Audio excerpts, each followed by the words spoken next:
Clutch Sports Talk. Let's go.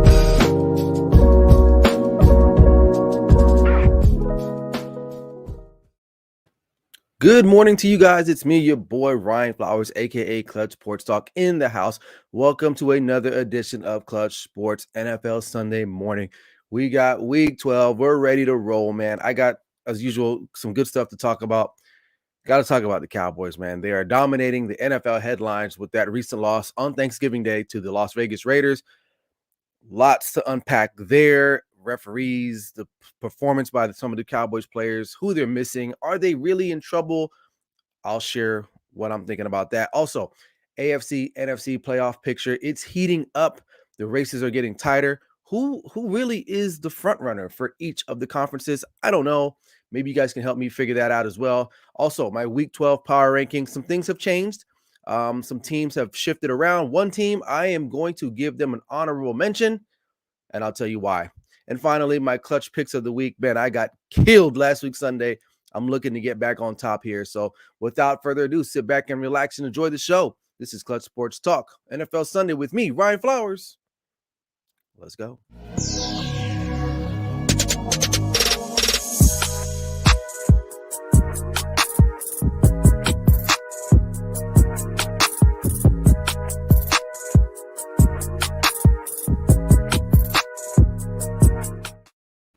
Hey, good morning, everyone. Hope you guys are doing all right. This is me, your boy Ryan Flowers, aka Clutch Sports Talk in the house, man. Week 12 here. We got lots to unpack. But before I do that, make sure if you haven't subscribed to my YouTube channel, go ahead and do that right now as you're listening to the show, man. It's real simple. Just search Clutch Sports Talk. You'll see me. It's literally the first page that you'll see when you search that name, and we'll be ready to go. Also, you can follow me along here with all my other social media platforms that you can see there below. But like I said, I'm getting ahead of myself. I'm so geeked, ready to talk about this Cowboys talk, man. But please make sure you support the channel, like, share. And if you're in the room right now watching the show, man, make sure you drop a comment, even if it's just to say what's up. I appreciate that. So, all right, let's keep it rolling, man. So, first and foremost, the Cowboys fall 30-33 at home to the Las Vegas Raiders. They've lost now their last let's see, they went 1-3 in the month of November. So that's not good. And in those losses, the offense could not get it going. Now, the offense kind of got it going in this last game against the Raiders, but the losses to the Broncos, lost to the Chiefs, and then on Thanksgiving Day, they really did not push the ball. Now, granted, in two of those losses, Amari Cooper was not playing. CeeDee Lamb missed a whole half. They were missing some offensive lineman help with Tyron Smith. And they're still missing some key defensive players, such as DeMarcus Lawrence, Randy Gregory, Neville Gallimore, who has not played a snap at defensive tackle this year. So there's a lot to break down in regards to the Cowboys. Now, look, we all know it's the NFL. Injuries occur. Every team gets hit by injuries. It's how you bounce back from that. And I will most certainly say some of the guys that I thought probably could have stepped up, should have stepped up, didn't. I don't know what they're doing with the offensive line. I saw Tyron Smith was out there. La'el Collins was out there at one point, and then they switched stuff around. Who knows what's going on there? Dak needs to play better. Now, I'm not a fan of some of the early play calling without Cooper not being there, but there are times where Dak should have and could have made better throws in order to help his young wide receivers out. They had guys like Noah Brown, who's been on the team for quite some time. He's not the greatest. He drops the ball a lot, but a lot of times too, Dak throwing really low or Dak really missing high in critical situations where we're trying to convert third downs. And let's just face it, Zeke is hurt. Now there's rumors and thoughts or no news out there saying that they'll probably shut him down for a little bit to give him some rest. But I think Tony Pollard really showed up and showed out on Thanksgiving Day, proving that, he deserves to probably get more reps or be that guy for now. Maybe Zeke needs to get a little bit healthier, but let's just be honest. Tony Pollard has been breathing down Zeke's neck. Look, Zeke once was a dominant running back. I'm not saying he's not as good, but he's not what we thought he were. He is not what we think he was when he was a rookie back in 2016 and maybe his second and third season. Obviously, running backs do not last a long time in the National Football League. And what we're seeing now with Zeke is that he don't have the pop or the burst. He's a formidable back. Don't get me wrong. He's still top 6, top 7 as far as rushing yards are concerned. But home run threat ability, he lost that. That's gone. He used to have that, and I've seen that. I threw on some of the tape for him back in 2016-17. He had a burst. It was a very, very, very, very unique type of play, and it popped out. It popped on video, and for whatever reason, I don't know, it's because of age now, wear and tear on his body. But look, he's not the same guy now. If you have him and Tony Pollard together, that's a good combination. But Zeke being the main back in Dallas, not so good anymore. It's not. That's not the thing. The only thing that prevents Tony Pollard, really, in my eyes, from really kind of overcoming and being the guy, is his blocking. His third down blocking skills are not great. Zeke is far more superior in that aspect of the game than Tony Pollard is. Something that maybe Tony Pollard in the offseason should probably go ahead and improve if he wants to be that guy. So, but again, it all boils down to the quarterback play too. Dak has not really been great. And I get it, you're missing some guys, but that's the time when you have to be better for your team. And honestly, November was a month that Dak probably just wants to forget. And I'll be the first to criticize him. I mean, I'm his number one fan, I would say, but I'll be the first to criticize him. He did not play well. And I get it. You're missing offensive linemen. You're missing this. You're missing that. But, you want to be on that Aaron Rodgers, Tom Brady type level. You have to perform in these types of games. And he did not perform. And he shouldn't be considered for an MVP. And honestly, even people were talking about him as an MVP. I never thought he was an MVP type of candidate. I think he's a great player. He's a good player. But in times like this is when we needed him to elevate his game and make the easy down the field throws and stop instead of overthrowing guys or throwing over their head or throwing off your back foot when really all you got to do is step in. This is like basic mechanics that I feel like he probably just continues to need to work on. Because listen, Cowboys are paying him $70+ million. Come on, man. Like you got to win some of these games, especially against the other marquee type of quarterbacks. When Patrick Mahomes didn't do that well in that game, but Dak had an opportunity. So it is what it is. But as far as the Cowboys are concerned, they got they have a tough stretch still. They play Thursday night again against the Saints, who are coming off of that butt whooping they took on Thanksgiving Day as well. So how will they fare? I think the Cowboys are starting off at 5.5 favorites. Excuse me. So, but I don't know. Cooper should be back. CD should be back, right? So that should help the offense out tremendously. And if you rest Zeke, Tony Pollard is more than capable, I think, of helping out in the run game. It is what it is. Hey, good morning, Sandy. She says, I got an hour before church. All right, appreciate that. So, it's still a tough game. New Orleans is generally can be a headache for a lot of teams. Now, the Buffalo Bills handle it very well on Thanksgiving night. And I think the Cowboys have more offense than they do. So we'll see. That defense and the Saints is still a good pass rush. Right now, we're not playing strong on the line. We're not playing that strong on the line. So, and I don't know what they want to do with La'el Collins. And I don't understand the left guard situation. Like, La'el Collins was a top-rated guard. He can play guard, right? Going into the draft when he was, when he was picked up. Why not put him there instead of trying to mess around with Connor McGovern and Connor Williams? These guys are not getting it done. So I don't understand that. What's going on there? Tyron, I love him to death. He's a Hall of Famer, but he played really bad on Thursday. Hopefully he can resurrect or rectify his performance on Thursday. I mean, we've all seen it now, I think, on social media, the play where he didn't even know the play, and he's blocking his own teammate, letting 𝐤𝐤𝐤𝐿𝐤, whatever his name is, 𝐦𝐤𝐤𝐤 from the Raiders, just run on in. So there's a lot of issues there. Well, we just have to play better. And the miscues, let's talk about some of the miscues, and then we'll talk about the penalties. There were a lot of miscues on the Dallas Cowboys, and they lead the league in penalties, right? Okay. And I wish I had a stat for this, but I'm pretty sure they have a lot of miscues, a lot of things where you're like, come on, man, really? Whether it's on defense, over pursuing, lining up offsides, Micah Parsons, for how great he's been playing, easily defensive rookie of the year. Come on, you lining up offsides twice in a game? You're a professional, man. You're a professional. You shouldn't be lining up offsides at all, right? I get that. Over pursuit, some of our cornerbacks in the secondary, like overrunning plays, things of that nature. Pass interferences. Now, we'll get into that next, but a lot of those calls were actually probably legitimate calls. So we have to play better. We have to clean these things up. You're not going to win a Super Bowl unless you're playing clean football. You have to minimize your mistakes. And in this last month, we haven't really been doing so. We got lucky a couple times, and we pulled one out, but listen, you have to play mistake-free football, especially in the National Football League. As what we know now, it doesn't matter what the records are. This is a week-to-week thing now, it seems like. So you got to bring your A game every week. You just have to, because if not, you're going to get beat. So, and then you look at the penalties, like there was a unnecessary roughness, late hit to the quarterback. That was BS.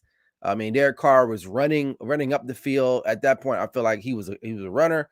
They call that, but from what I understand, this crew, the 𝐥𝐤𝐤𝐞 Jr. crew, they call the most penalties in all the National Football League. So if I'm National Football, if I'm Roger Goodell, I have to look into this. I have to see what they're doing, because some of these calls, can definitely affect the game. Now, I know as a coach, I'm like, well, you can't let the refs dictate the game. Okay, I understand that. But in crucial situations, there are times where a bad call, can help you lose a game. So they got to figure it out. But there are other penalties like false starts, holdings. That was kind of hit or miss on Thursday. I feel like you can call holding every play in the National Football League. There was one play, Tony Paul, I think, ran like 50, 51, 55 yards. It was negated because of a hold. And you go back and look at it, it's like, really? You can call that every play. So I don't know. So that's why the Cowboys have to clean up their own miscues, because if you're going to have to worry about playing the referees, you got to just deal with that. But you cannot drop football. You can't drop balls. You cannot miss open guys down the field. You have to make the blocks, and you have to make the tackles. Now, am I worried, like super worried? I'll see after Thursday. I'll see after Thursday how I feel, because listen, the Eagles are starting to pick up steam. They've probably figured out what they're gonna do, how they're approaching games now. And like I said, New Orleans won't be an easy game, because look, they're men. They have pride. They get paid too. They are not looking to lose back-to-back games at home, nonetheless, on prime time. So Sean Payton will be ready to go. And traditionally, New Orleans has been a tough place for the Cowboys to get a win. So this is not, and then after that, you follow with the Washington football team, who, by all accounts, we'll see how they do this weekend, but it's a divisional game. And then you got the Giants, and then I believe you have the Washington football team again. So, and then you got the Cardinals, and then I believe the Eagles, and then that's it. So on paper, it looks easy, fairly easy, right? But health, we got to see what the health is going to be like for a lot of guys, especially Amari Cooper. I mean, if he's going to play Thursday night, how does he feel? He tested positive for COVID, so he's missed the last 2 games. How does that affect the rest of the team? So who else could get COVID? Cowboys were missing coaches too on Thursday. At least I want to say like 3 or 4 coaches, because they tested positive for COVID. So all that stuff does take an effect on a football team. We look at the players being gone, but missing coaches, guys that are very integral in your game plan, that are not allowed to be there because they tested positive for COVID, that can affect your game plan. That can affect your coaching in the middle of a game, right? So I'm not ready to hit the panic button all the way. I think this team has enough talent. And again, we should hopefully get help. Randy Gregory should be back here in the next couple of weeks or two. DeMarcus Lawrence should be activated as well. So we should get some guys back on the D-line, because honestly, I'm watching that game on Thanksgiving. We have no pass rush. Sandy, no, not all players are vaxxed. I believe, and correct me if I'm wrong, I want to say it's like NFL teams only have to be like 60% vaccinated. It's not, you don't have, the whole team does not have to be, and I could be messing up the percentage, but I know they don't have to be 100% vaccinated, the team itself. So I don't know. Bryson Carver checking in. He said it's all in front of Dallas now. We will see in the next couple of games if the same old Cowboys or if something's different. We all will know after that Washington game. Yeah, I'm willing to come earlier. I'm thinking, well, I'll know more about them this Thursday, because like we've played already without Randy Gregory a couple times, which that sucked. We've played the whole season without DeMarcus Lawrence. I think that if we have Amari Cooper, we win Thanksgiving, and then we probably beat the Chiefs.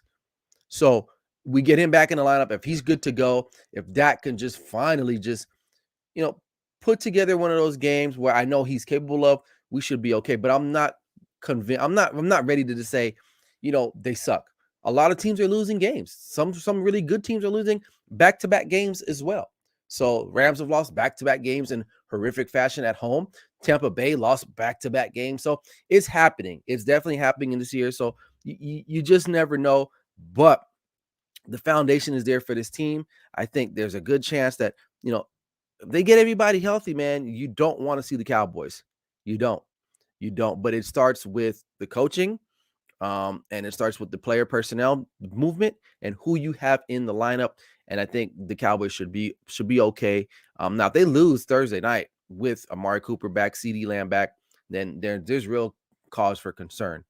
Because at that point, you would have lost 3 in a row, and that's somewhere you don't want to be. You don't want to lose 3 in a row, especially to a team that, you're superior. I mean, if Dak loses to Trevor Siemian, that's not good. That is not good. And for whatever it's worth, the defense kind of was keeping the Cowboys in that game on Thanksgiving. It's just the offense can do anything. Even when the game went into overtime, even as a loyal Cowboy fan, I just felt like, you know what? They're not going to win this game. It didn't have that feel. They didn't have like, oh, we're going to, because Raiders control that game. I think the Raiders kind of, they had some miscues, especially in the fourth quarter where they were driving. They probably should have scored a touchdown. They kick a field goal instead, to go up 30 to, I forgot what the score was at that point, 30-19 or something crazy like that. And I feel like if they score a touchdown, that game's over. The Cowboys were helped out by Tony Pollard's kickoff return. So the Raiders pretty much owned that game. I mean, look, Deshaun Jackson looked like a Hall of Famer.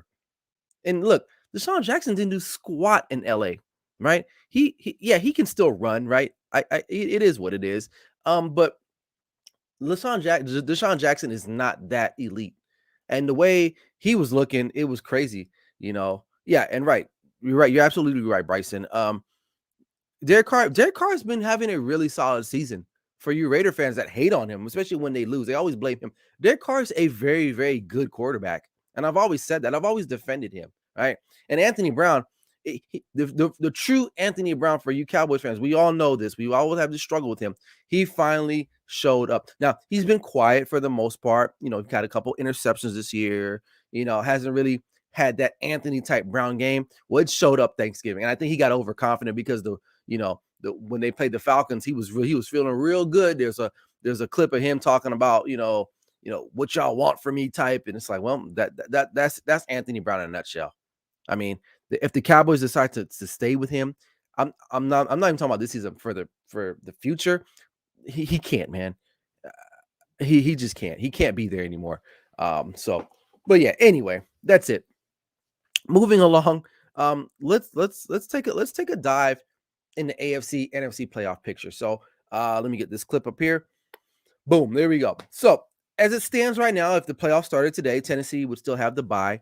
Baltimore, if I'm not mistaken, would be taking on the Chargers. And then the Bills would be taking on the Bengals, and the Chiefs would be taking on the Patriots. That's how we are as we stand right now. Now, obviously, Titans are coming down. They just lost I would say a pretty bad game at home to the Texans. I mean, I get it. I don't want to hear the excuse about, oh, well, we didn't have Derrick Henry. Well, yeah, you didn't have him, but listen, you beat some really good teams without him as well. So, especially the Rams on the road, I don't want to hear that. And they got a tough one today. I believe they're taking on the Patriots on the road in New England. So, and the New England is ready to go. Like they're looking to take that next step. So that's going to be a tough one. That's going to be a tough one. So, this playoff picture can change after this week, and probably will change after this week. As far as the other matchups are concerned, if the Ravens were playing the Chargers, I don't know. This would be a rematch of a couple weeks ago where the Chargers got thrashed. They got thrashed in Baltimore, if I'm not mistaken. So the Ravens are a good team at home. I honestly would think the Ravens will win this game because I think the Chargers are still the same Chargers. You fire Anthony Lynn, and you're still kind of like a you're average. You're like an average football team. Like every now and then they'll win a really good game, and then you get your hopes up for them, and then they lose. So and then the other matchup there, let's see, it would be the Buffalo Bills and the Bengals. This one would be interesting. Obviously the Bills will be at home, but the Bengals can score too, man. I mean, Jamar Chase, Joe Burrow, Joe Mixon. This would be a very fun game to watch if this was to occur, if the playoffs started today. I really would like this matchup. Um, Bryson, he says, Patriots defense is tough, but it comes down to the fact that Titans have a great pass rush, and if the play breaks down, Mac Jones is immobile. Right? Yeah, I mean that's definitely possible. I can see that, but I feel like I will say this: the Tennessee Titans defense pass rush is good, like you said, Bryson. And they're getting a lot out of the guy named I believe his name is Simmons. But I just feel like Belichick will be able to possibly outcoach Vrabel, which I love Matt Vrabel. I think he's an excellent coach, and they're at home. But we'll see. We'll see. I think that game is going to be close today, which I'll talk about that in my picks here in a minute. And then the other matchup would be the Chiefs and the Patriots. This would be a fun one to watch too, I would say. Now, I would give Chiefs the advantage because they would be at home, and I think that they have more their potential for more offense is there, right? Because Mac Jones really is not pushing the ball down the field. Like we like him, I like him. He's a game manager at this point in his career, and that's what he might be for his career. He's not pushing the ball for the struggles that the Chiefs have had this season, and I wouldn't say they righted the ship per se, but they have that potential to just score. And I think we're all still waiting for that because they have those guys that can do it. It's just, but Belichick is a great defensive mind, and he's played the Chiefs fairly tough throughout his career, especially in the last couple of years since Mahomes has been there. So these games have never been like just one-sided. So that would be a very interesting matchup to see how that would play out because the Patriots defense is good. They're good. And you look at their roster and like, well, they don't really have like a guy that just stands out. They don't really, right? But because they traded Stephon Gilmore. Everyone's like, oh my God, why you trade him away? He's one of the better corners. It's like, and now he's in Carolina. You don't even talk about him, right? It's their system, man. Guys are where they're supposed to be, and that's how they play football in New England. In all phases. And honestly, and that's what you're supposed to do when you're not as athletically or talented like other teams, like a Chiefs team who's talented. And I think sometimes their talent can just overpower you. But if you play strong, solid football, you're in any game. So this is what the playoff picture would look like in the AFC. Obviously in the hunt, the Colts are moving up. They got a big game today too against the Tampa Bay Buccaneers at home. The Browns, I think they're going to phase out here in a minute. Steelers are kind of like in the hunt a little bit. The Raiders kept themselves right there challenging for a playoff spot out here in the West. And then the Broncos, I just don't think that they'll have enough in the end. I think there's too many teams above them. They would need a lot of help. So, but those are the teams in the hunt here in the AFC. This is what the playoff picture would be looking like. I don't think there's really anybody else in the hunt that I would say other than those 5 teams that really have a real logical chance of getting in there. And I think the Colts could be able to sneak in. I think the Chargers are going to fall out eventually. And the Colts are definitely one of those teams that can step up. Now, they're not going to win the division. Maybe. I don't think so. Tennessee Titans will just have to completely fall apart because the Titans have the tiebreaker over them. But you never know what can happen, right? So we'll just have to wait and see what happens there. So, all right, let's move on to the NFC playoff picture. So obviously the number 1 team, they get a bye. So in the AFC was the Titans. Here in the NFC, it would be the Arizona Cardinals. And honestly, they've done a great job. I mean, Kyler Murray has not played in almost a month, right? And I don't know if he's playing today. Let me know if he is or not. I'm not quite sure. But look, their defense is solid as well, and they're getting it done. I mean, you could see, they played this, they played Seattle, they played this. It's like, hey, it's the National Football League. Anything can happen, and you're missing your number 1 quarterback, and you still haven't lost a game. And you're going on the road, you're playing divisional opponents, and you're still doing your thing. Kudos to them. So If the playoffs started today, we would have Green Bay and San Francisco, which Green Bay already beat San Francisco earlier on this year. It was a decent game, I would say. But this game would be in Green Bay this time, and that would be difficult for the Niners. For as much as the Niners have been playing tough right now, they got a big one today against the Vikings. They don't have a real solid running game. They don't. So, but they are getting some defensive help back. Middle linebacker Greenlaw should be back. I think he's activated today. So we'll see if they're going to make that big push towards the end here. Then the Buccaneers. Buccaneers will be taking on the Minnesota Vikings. I don't trust Kirk Cousins, and so I would definitely take Tom Brady and the Tampa Bay Buccaneers in this one easily. And I'm sorry for you Vikings fans, but I just don't trust. I don't trust Kirk Cousins in these types of spots here. So I don't know. And then the Cowboys, and this one will be interesting. Cowboys and Rams. It just all depends on the health of where the Cowboys are at this point and at that point in time. I'm not a big fan of the Rams.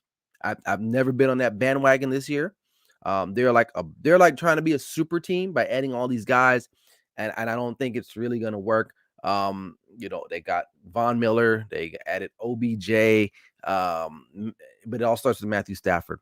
And hopefully by then the Cowboys would have DeMarcus Lawrence back, Randy Gregory back, Neville Gallimore. We have our offense. We hopefully will be healthy enough we can run the ball. The game would be in Dallas at that point. We've traditionally played the Rams very close. The last couple matchups we've had. I'm not sounding like a homer, but I would like the Cowboys. We got Jalen Ramsey. Jalen Ramsey would just look, he's a great player, but if you're able to outside of, look, and this is a big, you're gonna be like, oh my God, what is he saying? Aaron Donald is great. He's the best defender, right, that we've seen in the National Football League for quite some time, right? But when have you seen Aaron Donald just come and just win a game just outright? You don't really see that. Aaron Donald to me will be like J.J. Watt in his prime. Very powerful, very dominant. But guys are not defensive ends, defensive tackles, whatever you want to call them. They're not going out and just winning football games, right? Coaches in the NFL are pretty smart to know, look, he'll make a play. We're not going to stop the guy. That's just not going to happen, okay? But we can figure out ways to get around him. And for the most part, he's going to make a play in a game. That's what he does.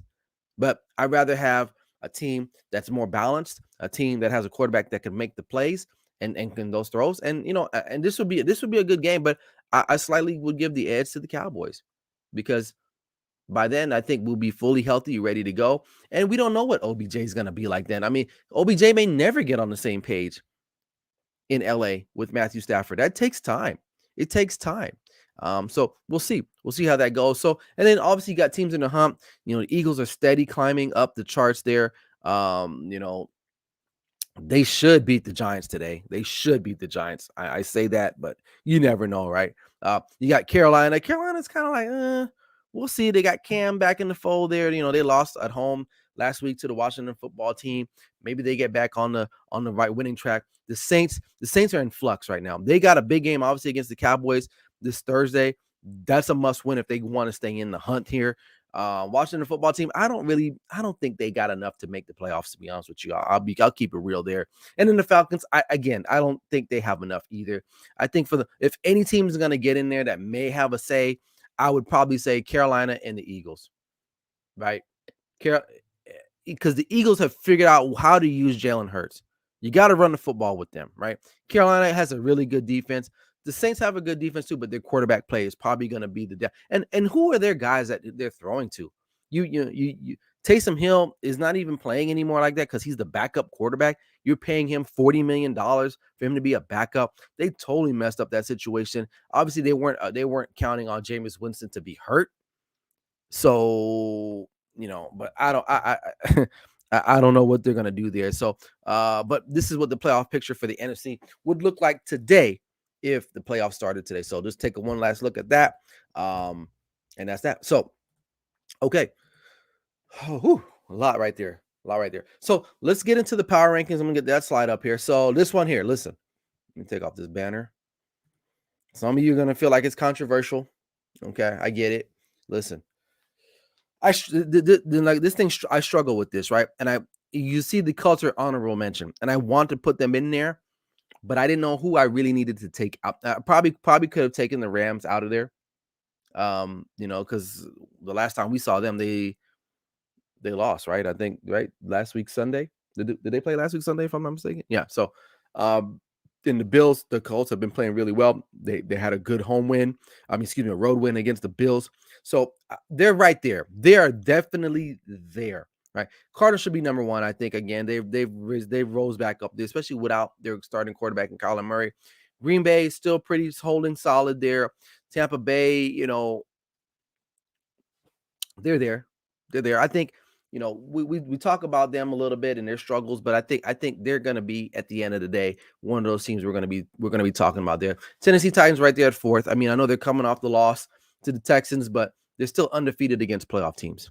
So that needs to account for something. I get it. Their losses, a lot of them have been the Jets and the Texans. So does that mean they suck? I think maybe they just don't get up for those games. I don't know. Cowboys dropped down. I kept them at 5 because I feel like the injuries have been plaguing them so far. I think if they had their full complement of guys, they probably beat the Chiefs, and they probably win on Thanksgiving Day. Bryson says, I know, man. He said they should be in the top 10. And they probably should. They probably should. But I'm going to give them one more week. I think if they win today at home against Tampa, that's going to really help me understand what they're really about. And I think Carson Wentz, you're right. Carson Wentz is playing really well. The defense is being really, they're stepping it up. So I want to see one more thing about them before I'm willing to, because when I put them in here, I want to keep them in here for quite some time. So I don't want to just be week to week, but they're definitely, I've never done this. I put them in honorable mention because I do think about them when I lay my head down at night. I've thought about them. I'm like, this is a good football team. Maybe they figured out how to play, right? And if Jonathan Taylor continues to keep going, definitely. He's honestly, should he win the MVP? Perhaps, but they're probably going to end up giving to a quarterback because it's a quarterback award. But he's up there. I think 5 touchdowns last week. That's pretty remarkable. So finishing out the rest of the top 10, the Patriots are right there. They're above the Bills because right now they're by record they're the divisional leader. The Bills, good win against the Saints on the road because I didn't think their offense was capable of doing that against the Saints defense that is pretty formidable. The Chiefs are moving up. Again, look, Patrick Mahomes, you always got a shot with him. And I know the Ravens beat the Chiefs, but I think right now the Chiefs, honestly, let's just be real.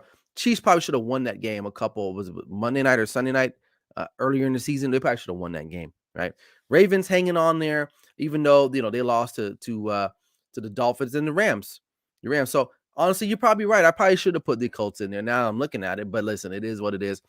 I put them on the list, just not in the rankings. But I think if win or lose, I think I probably could get them in there, just depending on how they play. Because Tampa Bay is looking to win too as well. So, but I do like the Colts. And it hurt. I don't like Carson Wentz. I don't think he's that great, but he's done he's done a solid job there. So I won't get down on him. But you know what? We'll see at the end of today where they are at. But definitely the Colts are one of those teams that are streaking at the right time. I would say right now, if you're going to go on a hot streak, this is the time now. Early, maybe mid-December, going into January. That's what I want to know because this is you getting ready for the playoffs. So a lot of these teams, have they probably hit their climax in the early on stages. The Cowboys were like that. So we're gonna see a lot about the Cowboys this last month. So we'll have to wait and see. So and the Chiefs right now, like again, they could be climbing up as well too because maybe they figured out their defensive struggles, and their offense maybe can get things going just a little bit more. But yeah, there's definitely an argument to be made to have the Colts in the top 10. Absolutely. I would not disagree with that.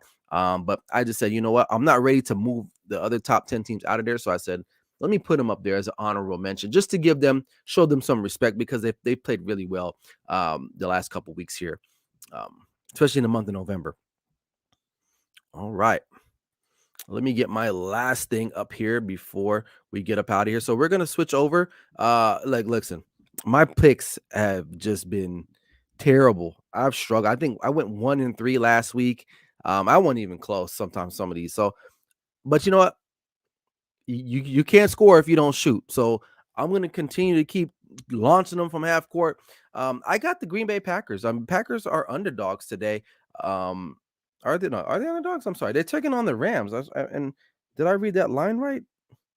I'm not sure. Let me know if I'm right. I want to say I thought I saw them at the underdogs this morning when I was looking through these. Here I'm pulling that up right now. Just checking this on my phone. But if that's the case, that's a good underdog right there. I mean, listen, the Rams to me, everyone just loves the Rams, man. Let's see. Yeah, Packers are underdogs at home. Come on, at home. I don't even know what the weather's gonna be like in Green Bay, but they're underdogs at home against Aaron. Like they're with Matthew Stafford and Aaron Rodgers. I'm taking Green Bay in this one, and this is one of those games you gotta bet. You gotta bet the underdog on this one, and watch. They'll probably come out here and lay an egg. But listen, I'm down right now. You see, I'm 15-17. I got to make some things happen. So I'm gonna go with the Green Bay Packers underdogs today at home to take that win over the LA Rams. Another underdog, the Colts at home against Tom Brady and the Buccaneers. This one I'm looking forward to because I do want to see the Colts succeed. I want to get them securely in the top 10 for next week, which I think they should. Defense playing great, but you never know. It's Tom Brady. You never know, right? So, and then I got the Eagles -4 against the Giants. It's a divisional game. It could be close. I don't know, but hopefully the Eagles won't screw me over and I can get them at -4 to cover. And then finally, I got the Patriots and Titans under 43. I think this might be a defensive battle. And I believe the game is in New England, so I think that kind of goes in my favor. So I'm looking to sweep the board today. I'm looking to go 4-0 today. I'm looking to be 19-17, above 500, because right now I'm 2 games below. So I'm not looking good right now. So hopefully these teams will help me out. So those are my picks of the week. Love them, like them, whatever you want to do with it. Right now my record sucks, and I'll be the first to. I got to do better. So, all right, that's it. We're about just under 30 minutes away from kickoff today. So enjoy the day, man. Make sure you guys catch my live stream tomorrow at Clutch Sports Talk Live, where we'll probably recap some of the events today that happened in the NFL. Got to talk about NBA, college football. College football is heating up. Some upsets. Michigan, Ohio State. Got to talk about that. And what else is going on in the sports world? I'll be locked and loaded for that tomorrow. That show airs live at 4 p.m. Pacific Standard Time, 7 Eastern, right here on Facebook, YouTube, or Twitch streaming. That's where you can catch me at. So, but other than that, man, that's all I got. I'm about to go eat some breakfast, man, and sit down in my chair and watch these games. So, hope you guys enjoy your day. Enjoy it. Let's see. We got a Alabama with we got to talk about Alabama too. So, but yeah. I'm out of here. Thank you guys for watching. Thank you guys for who are in the comment section today. And make sure, please share the content, like it, and head over to YouTube, and if you haven't already, and subscribe to my channel, Clutch Sports Talk. You can look it up there. But anyway, I'm out. I'm Ryan Flowers. This is Clutch Sports Talk NFL Sunday morning with me. Like I always say, never settle till the work is done. Let's go.